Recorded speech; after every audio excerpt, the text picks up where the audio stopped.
This episode is brought to you by Bleacher Report. How do you follow sports? From college football to the NBA, Bleacher Report brings you the latest news, live scores, and epic highlights from your favorite leagues, teams, and athletes, all in one app. Dive into exclusive shows hosted by your favorite athletes and original Bleacher Report series with breaking news, rumors, and predictions all season long. Download Bleacher Report to personalize your coverage. This episode is brought to you by LifeLock. The holidays mean more travel, more shopping, more time online, and more personal info in places that could expose you to identity theft. That's why LifeLock monitors millions of data points every second. If your identity is stolen, their US-based restoration specialist will fix it, guaranteed or your money back. Get more holiday fun and less holiday worry with LifeLock. Save up to 40% your first year. Visit LifeLock.com/podcast. Terms apply. This episode is brought to you by Amazon Prime. There's nothing sweeter than baking cookies during the holidays. With Prime, I get all my ingredients delivered right to my door, fast and free, no last-minute store trips needed. And of course, I blast my favorite holiday playlist on Amazon Music. It's the ultimate soundtrack for creating unforgettable memories. From streaming to shopping, it's on Prime. Visit Amazon.com/Prime to get more out of whatever you're into. Thanks for choosing this free Anfield Index podcast. If you'd prefer to listen to this or any of our other shows without adverts, then now's the time to check out Anfield Index Pro. With AI Pro, you can supercharge your entire listening experience. You'll not only get all of our podcasts without the ads, but you'll have them far faster with our Quick Publish feature available exclusively for subscribers. AI Pro also puts you in the heart of our sound studio, with an option to listen to many of our shows live and interact with the podcasters in real time as the shows are recording. Upgrading couldn't be easier. AI Pro is available on all popular podcast platforms. Just head on over to AnfieldIndexPro.com and get started today. Hello everyone and welcome to another episode of Rival Recon here on Anfield Index Pro. I'm Harry Sethi.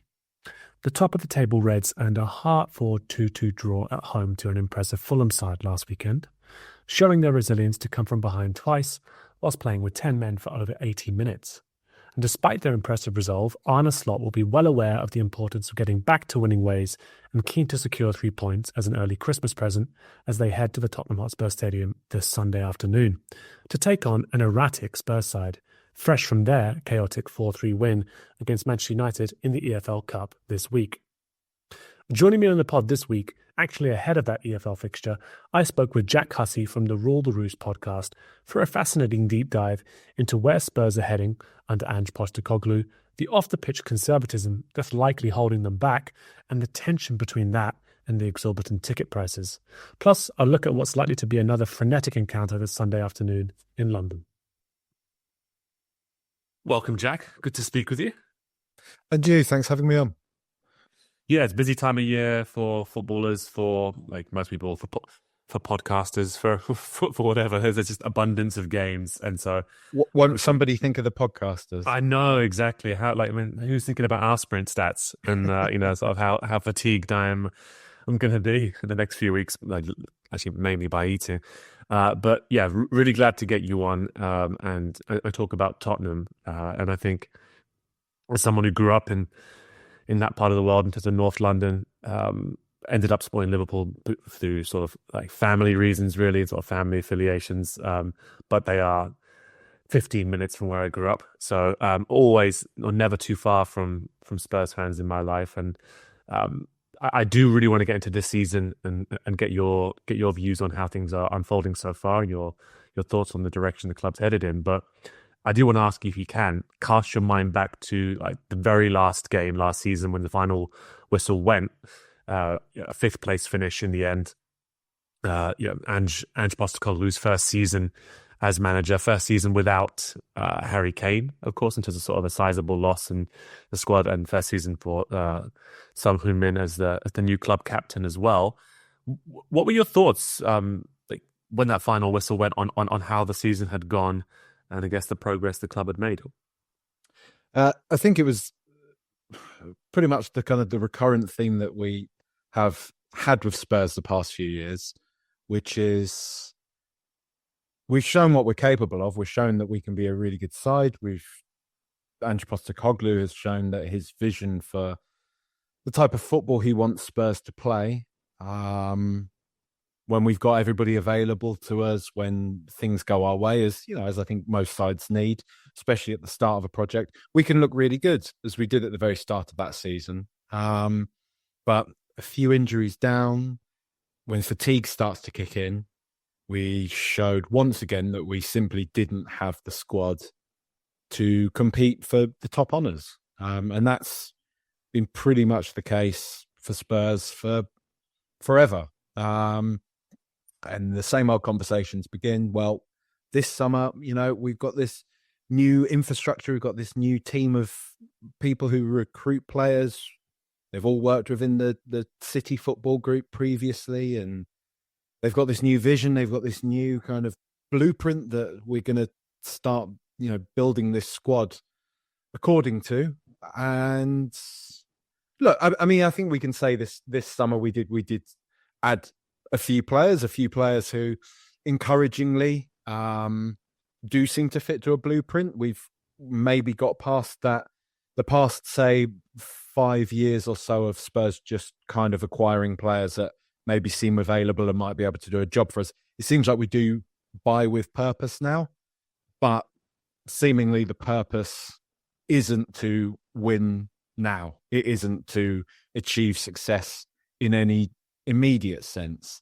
And I think that was probably the fear at the end of last season, and is probably a recurrent theme now. I mean, I don't know how much more you want to go into this. I don't want to answer too up front.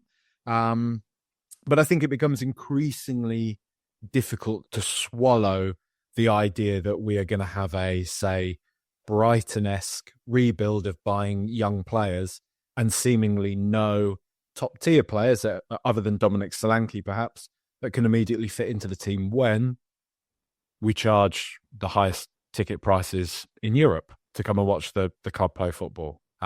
Feels like there's a level of investment required from the fans that perhaps isn't always echoed from the people that run the club. And look, as you can see, it's frustrating because I think it's heightened because we can see that Spurs can be really good, but we just don't seem to we don't seem to get there, and that's largely often because, as using Liverpool as the example, Liverpool, a team who have always kind of built sensibly, built smart. You've never had the kind of sugar daddy to just give you unlimited funds to buy the players that you want to play. But when you had Jurgen Klopp, when you had a team that was exciting, that was, a mixture of kind of sort of the old guard of smart acquisitions and of young upcoming talent, you still hit that point where you were like, actually, we want to win something. And you brought in Virgil van Dijk and you brought in Alisson Becker. And that kind of outlay on two pretty much guaranteed solidified first team sort of players, first team stars, is something that's still sadly lacking from Tottenham's approach to things. And I think that was the frustration that has carried over from last season into this season. But I do have to say it's not all bad, and I'm sure we'll get onto that.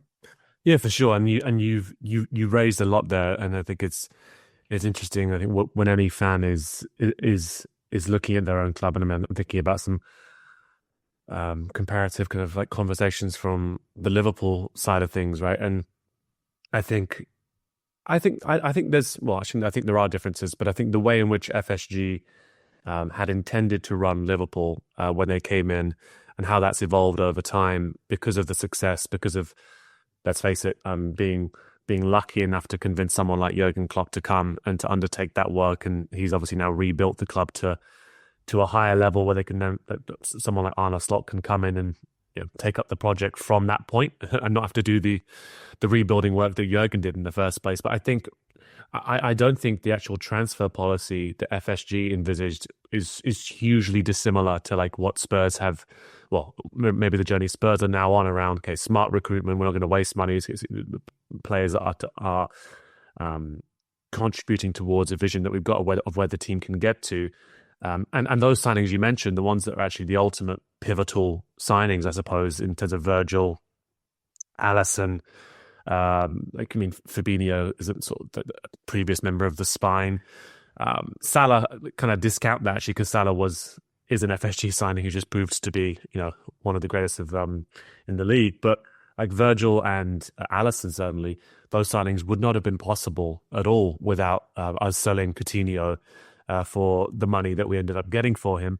And again, that's only possible because Neymar decided to have fun and break the transfer market for a few seasons. So it's interesting to me how small margins either way, like those signings never happen. Like, for example, whether Liverpool would be willing to actually spend that, or would have been willing to spend that money on the likes of Alisson Becker, the likes of Virgil van Dijk. I'm still unconvinced, to be honest. I think by the end of Klopp's tenure, you saw that kind of approach to transfers and things had broken down a little bit, and he had a bit more power around that, and not necessarily a good thing. And it led to us being willing to spend the likes of 100 and however many million it was that we bid for Caicedo last summer, and that's just something I think would never happen now at all. I mean, I'd be quite surprised. But yeah, I do hear what you're saying there around, especially when you factor in the ticket prices, the redevelopment of the stadium, the money you can see coming in from other streams as well with the NFL partnership and other so on and so forth. It is certainly galling to sort of see that there isn't that desire to go a step further. We'll definitely touch upon that as well. I mean, I think one thing I did want to bring us back to, because I've spoken to previous guests, or Seb, who's come on from The Athletic a few times to talk about Tottenham, and towards the end of Conte's time, for example, I think Seb was just echoing these sentiments that the main thing that kind of Spurs fans wanted at that stage was to enjoy watching their football team again, because of the way in which the football had gone in terms of what they were seeing on the pitch, the kind of messaging they were getting from the likes of Jose Mourinho and Conte towards the end, in terms of how it did become somewhat toxic. And I just wanted to focus on that in terms of last season, being able to enjoy watching your team again, and sort of, as you mentioned, what Ange was trying to do, what he's still trying to do. Like, do you think? Try not to come all the way up to now, but how do you think the that sentiment is amongst fans in terms of sort of was that improved last season? Very much so. I mean, there's a duality to this, right? There's the understanding that when you're playing football that's as expansive and as open as we play now, we're prone to the type of results that make us particularly unhappy on an immediate basis. Nobody likes to watch their team lose football matches, right? But in an overall sense, the idea that Spurs are now a team that want to attack. I mean, this was exemplified in the game against Chelsea last year at White Hart Lane, when I think we got a red card, and then we had injuries essentially and had run out of substitutions. I think maybe we got 2 red cards in that game. I can't remember. It all kind of blurs into one now. I think you're right. Yeah, we ended the game with 9 outfield players. I want to say, or even 8 outfield players. That was the one with where you still persisted with the really high line, right? That was the... Exactly. And I know that can kind of... My dad, for example, was fuming. Like, that kind of generation was like, well, I don't care about this task. I don't care about this manager's vanity. I don't care about him saying this is the way he wants to play football. I don't want Tottenham to get battered by Chelsea at home. And but as much as I can kind of see that, I quite liked it. I liked the fact that it was a message. I think he'd realised that the game had gone, not in the not in that sense. The game's gone, not in that way, but in terms of that particular match had gone. It'd slipped from Tottenham's grasp. Sure, it'd become an exercise in Ange Postecoglou really making clear what his philosophy was. Beg your pardon. And I was here for that, and I have been here for that with Postecoglou. I mean, you referenced Conte and Mourinho there. I mean, Conte in particular, I didn't enjoy that at all. I didn't enjoy his approach. I didn't enjoy his kind of candor, his demeanor, the way he spoke about the club. It was always very... With Conte, he didn't even try to hide the fact that he didn't really want to be at the club. He always made it clear that he was pretty much doing the club a favour. Whenever there would be a poor result or anything, it would always be, well, what am I supposed to do? What am I supposed to do with this team? What am I supposed to do with this club? You know what this club are. This is impossible. It's an impossible job. He just openly kind of speak in that fashion. And when you're getting paid £5 million a year to do a job and you're essentially acting like, I mean, look, everybody can have, I'm sure there's plenty of Liverpool fans listening to this now thinking, well, yeah, Spurs are crap. So Conte had a point. But I think if people were to search their hearts, they would still be able to say Tottenham are one of the, for the past 2 years at least, we've been one of the better Premier League sides. And you would think a manager like Conte, who has players like Son, Kane, for example, probably could have done a better job than he did at times. And to have somebody like Ange Postecoglou now come in who says quite openly and is derided for it in the press, but I think his words are often taken out of context, who openly says that he intends to try and win everything that he can with Spurs, that, when it's kind of put to him, are you aiming to finish in the top 4 this year? We'll say, I'm aiming to try and win the league. That's the energy that you want, right? That's the end. I'm sure you can relate to this, having a manager like Klopp who was very much the same in the way that he spoke. It wasn't about half measures with him. It was never about this idea of, well, if we can scrape into the top 4, that's a successful season. Because I think to guys that are wired in that way, these kind of managers who some people might say are, whatever, deluded or something, that's the only way you make a cultural difference, a cultural change at a club. I mean, look, Liverpool, up until Jurgen Klopp, hadn't won the league for 30 years. A team that had built dynasties in the past, a team that had been one of the most successful teams on the face of the planet, had, by your own standards, gone through relative kind of dark ages. And I know you'd still won a fair amount down the years in that time. I mean, you'd still won a Champions League in that time as well. So we can't downplay too much what you had done in that time. But I still, like I say, by your own standards, you kind of sat to the side and watched Manchester United dominate the Premier League for the early part of it. And I think, the idea was that, I think before Jurgen Klopp came in, it was funny because even teams like Spurs had started to overtake Liverpool. We were regularly finishing in the Champions League places and you were even slipping outside of that. And I think Klopp came in and was just like, look, what's going on here? Like, we're Liverpool. We're not here to finish in the top 4. We're here to win the league. We're here to win the Champions League. We're here to win everything that's available to us. And I think Ange Postecoglou is the first guy that's done this ever since Maurizio Pochettino. And funnily enough, when Maurizio Pochettino was saying all that, Spurs came as close to doing those type of things as I've ever known them to in my, I'm in my late 30s now. And Spurs, for the most of my lifetime, have always been, I've loved them, but the idea of even playing in the Champions League once upon a time was a fantasy.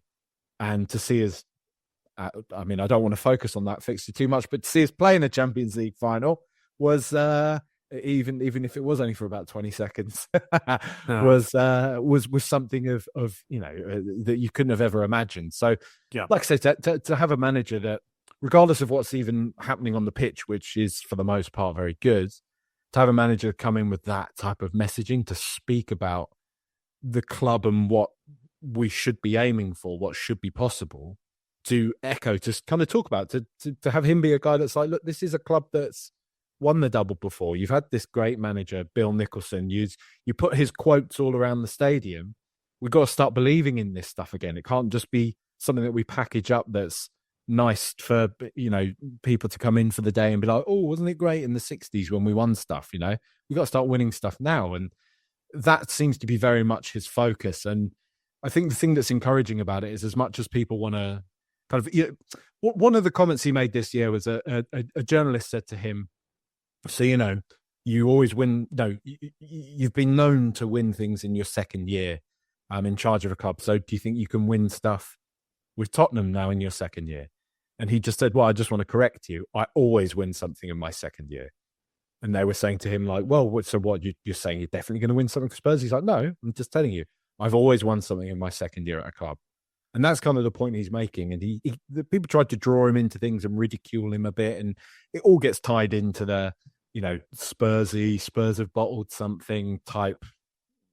This episode is brought to you by AWS. Amazon Q Business is the new generative AI assistant from AWS. Many tasks can make business slow, like wading through mud. Help! Luckily, there's a faster, easier, less messy choice. Amazon Q can securely understand your business data to help you streamline tasks, like summarizing quarterly results or doing complex analyses in no time.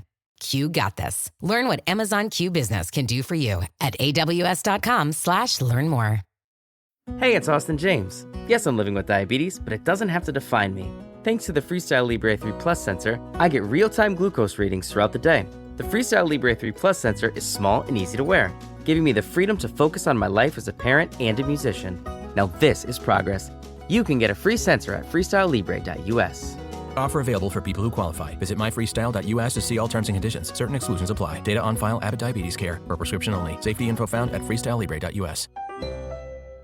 Add excitement to your holidays with Ohio Lottery Holiday Scratch-Offs, including $1 holiday cash and $5 holiday lucky times 10, or holiday bonus millions with a 200 times multiplier and a $2 million top prize. Plus, enjoy second chance drawings where you can win 10 times, 100 times, or 1,000 times the price of your ticket. Scratch-Offs make the perfect gift, and best of all, there's no wrapping required. Lottery players are subject to Ohio laws and commission regulations. Play responsibly. I don't need a VPN. I've got nothing to hide. Ha. This is what I used to tell myself before I hooked up with LibertyShield.com.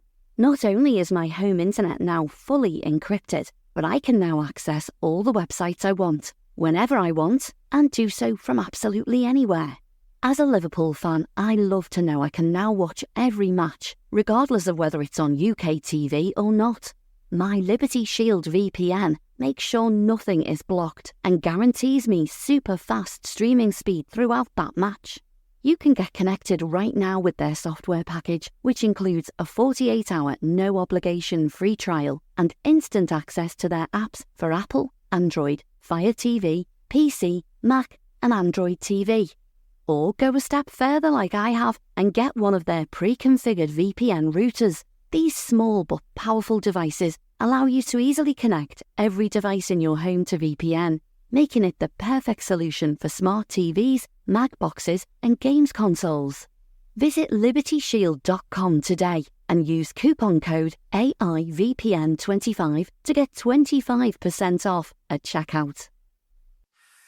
Rhetoric that's always kind of passed around in these circles, but I think he sort of stayed true to his principles in that, and to his conviction that he wants to win with Spurs, and I think he feels that he can. He talks about at the moment like we've got this injury crisis now, but he's still openly saying, look, I knew there were going to be challenges here, and I knew what the challenges were at Spurs, and I factored all of this in. So I don't know. He seems like a man with a plan. Let's hope he is.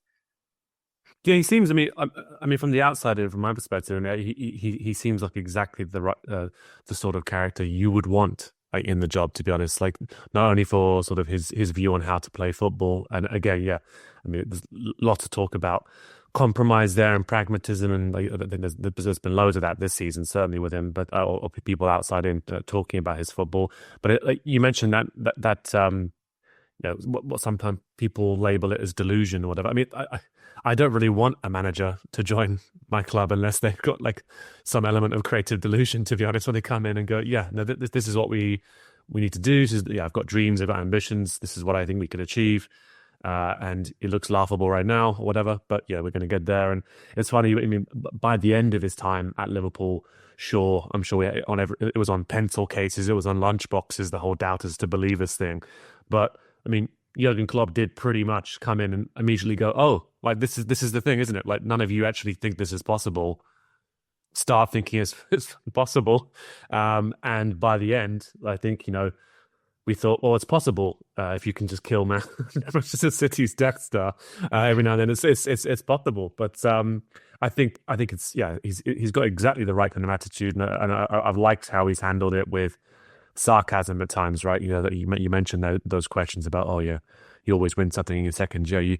Do you plan to do that with Tottenham? And I think I've seen him plenty of times go, no, mate, no, I'm not. Like I've decided to change my ways and not try to win something. And yeah, I think that's the right approach actually to handle those kind of questions with kind of dismissive sarcasm of like, what do you think? Like I'm here to do a job. I'm here to inspire the players. And even if I do have my doubts, when I'm going home and thinking about the struggles that we've got at the moment, injuries and things like that, and what we might need, I'm not going to come out in a press conference and give that message to the fans and to the players. And just seems a million miles away, like to what you were saying with Conte. He was very much didn't seem to care at all about that. And was like, oh yeah, I'm going to say in press conferences stuff that's really going to demoralize the players and the fans. And as you said, that perception that he was doing the club a favour by being there and actually being paid millions of pounds to manage the team. So getting towards the end of last season, you had that fifth place finish.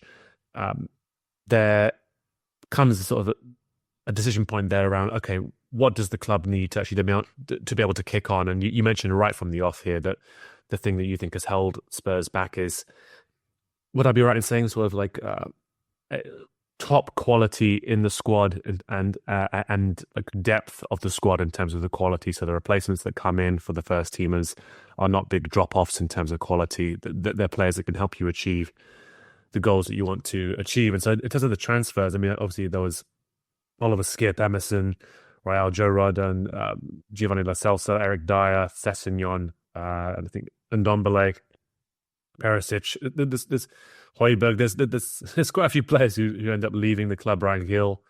Lots of players who end up leaving the club.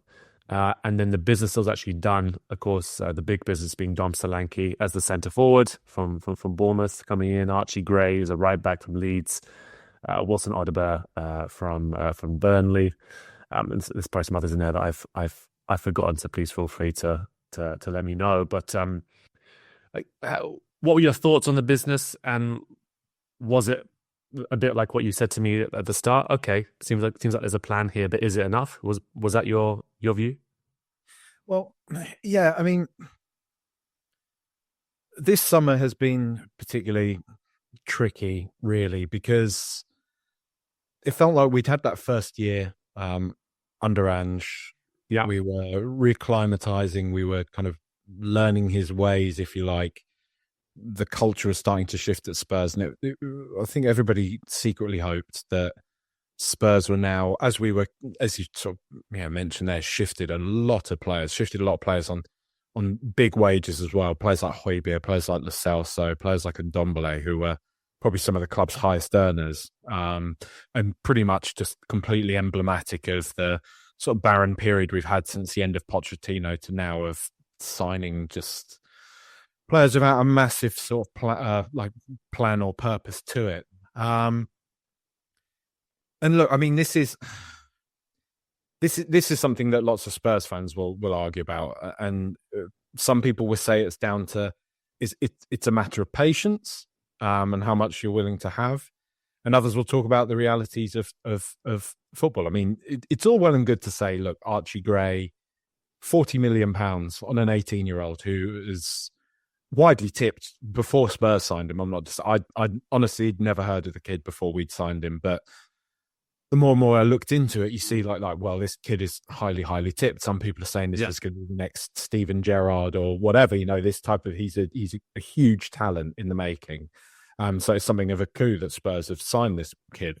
You think that's great and exciting, but when we need a number 6, it would have been nice for us to sign, that the bigger player who can start immediately for us, as well as Archie Gray, who can sit there in the background. It feels like the signings, like your Archie Grays, Lucas Bergvall, who we signed from the Swedish league, very similar, very hotly tipped, big talent.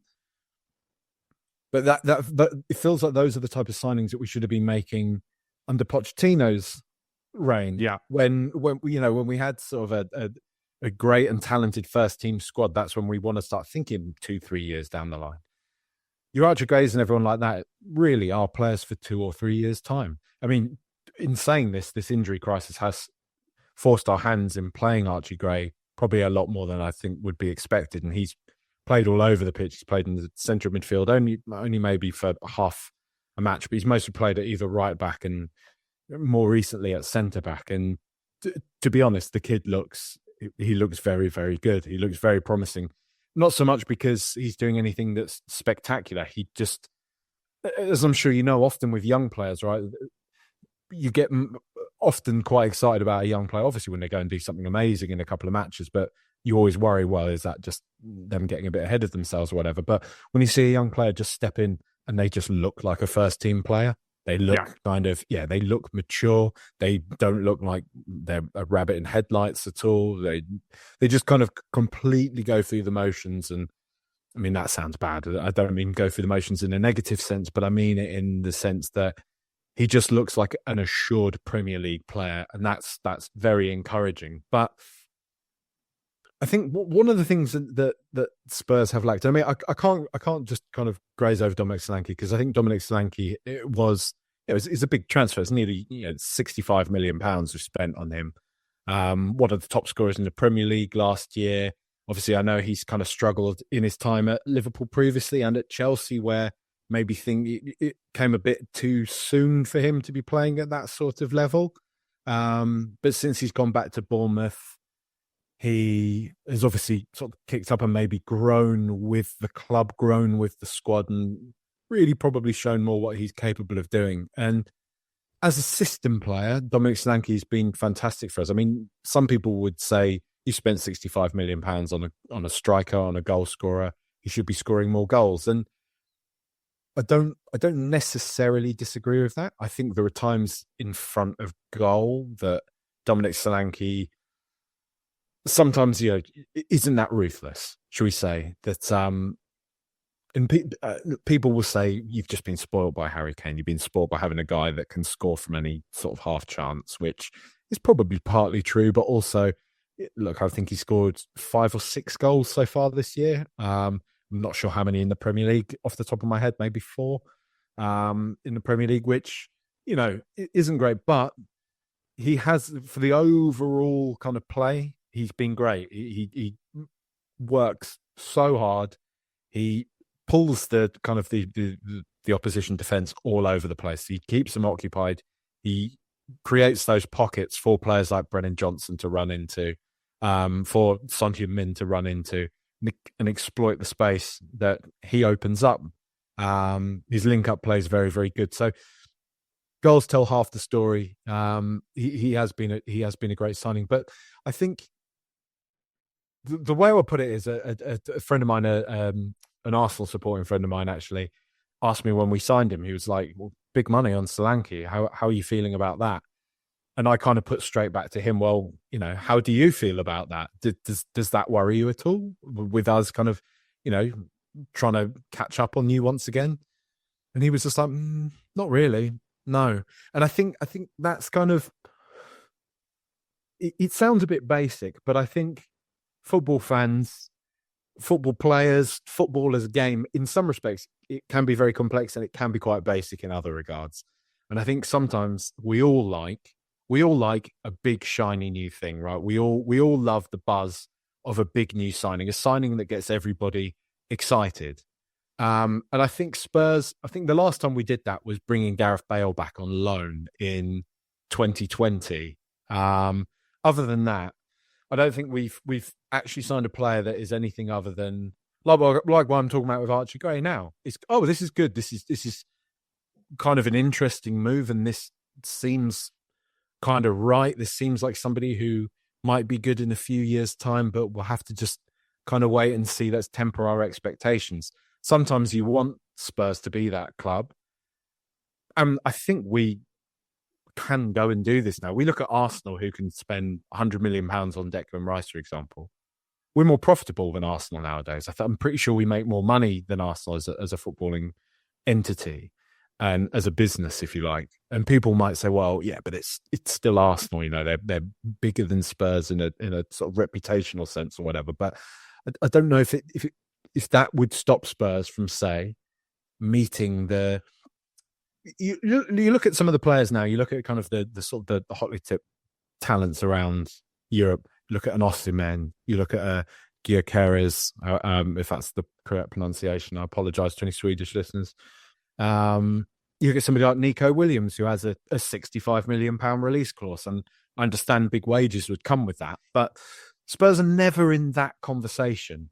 And I think with Harry Kane having gone, with Sonny still posting some good numbers, but I think it's that kind of the eye test versus the stats thing. I think his stats still hold up to a certain degree, but I think when you watch him now, he's a guy in his mid-30s now, and he's probably learning to adapt his game, as you've seen sort of with Mo Salah now as well, who two players who have at times, they've always been technically very good players, but they have also been blessed with the fact that they're physically incredible specimens as well. They're both very fast, they're both very dynamic, both very agile.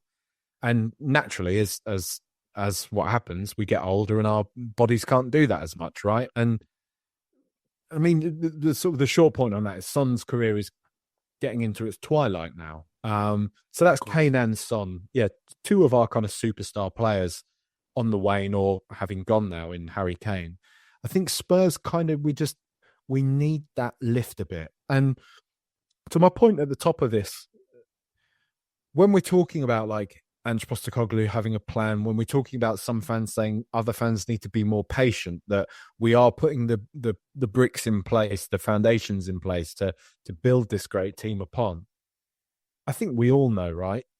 Football doesn't always work that way. And if Spurs' form continues in the way that it has done for large parts of this season, or maybe gets worse, if we continue to lose games, Ange Postecoglou will get sacked. He will do. And people can say, no, Daniel Levy won't do that. Daniel Levy won't do that.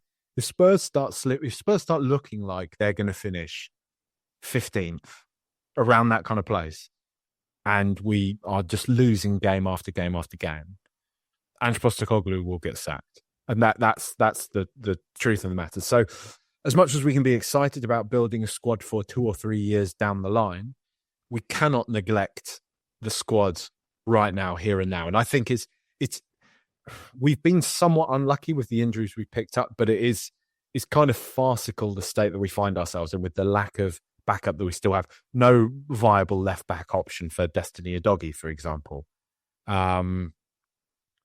No real centre back cover. We brought in Radu Dragusin, but that's one other defender. We're now having to, like I say, play an 18-year-old central midfielder as a centre back, because we simply are not adding more players into pretty key positions. So as much as I've kind of gone on the ramble there about maybe bringing in a Nico Williams or something like that, Spurs also need to address this hesitance to sign sometimes.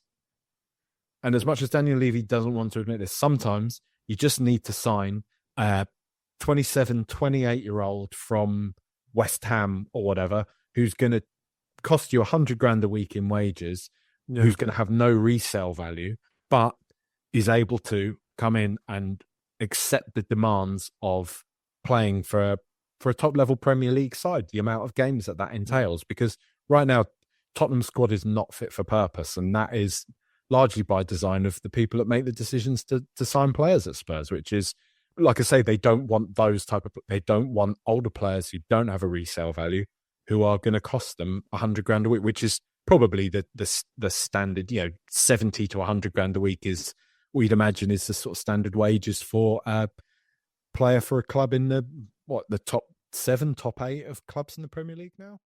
Hey guys, it's Eddie Gibbs from Anfield Index here. I hope you're enjoying this podcast, and I'm sorry to call time on the show before it ends. In the current climate, it's tougher than ever before to offer podcasts for free. At Anfield Index, we produce over 75 free shows every month, which I'm confident is unparalleled in the LFC sphere. Whilst we'd love to offer everything for free, the production costs now make this impossible.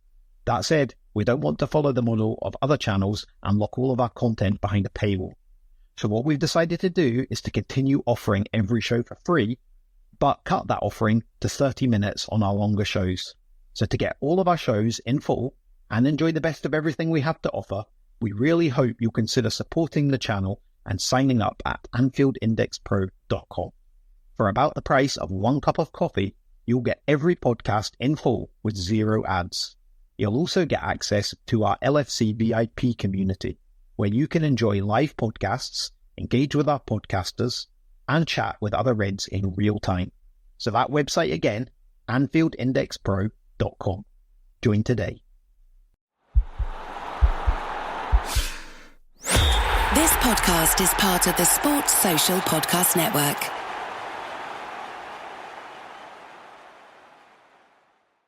Experience holiday cheer at Tanger Outlets with savings up to 70% off your favorite brands.